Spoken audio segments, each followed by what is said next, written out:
Ngayong araw, ngayong gabi, papasok po kami ngayon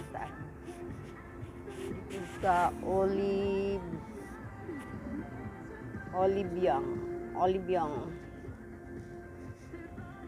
Olibyang. Pasok na po tayo para mamili ng mga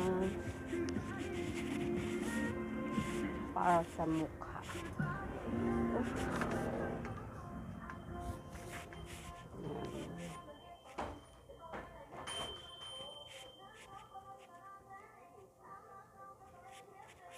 Para sa mukha ang bibilhin natin.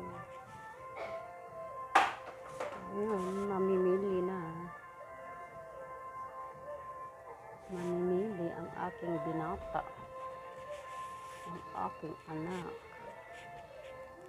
Ito.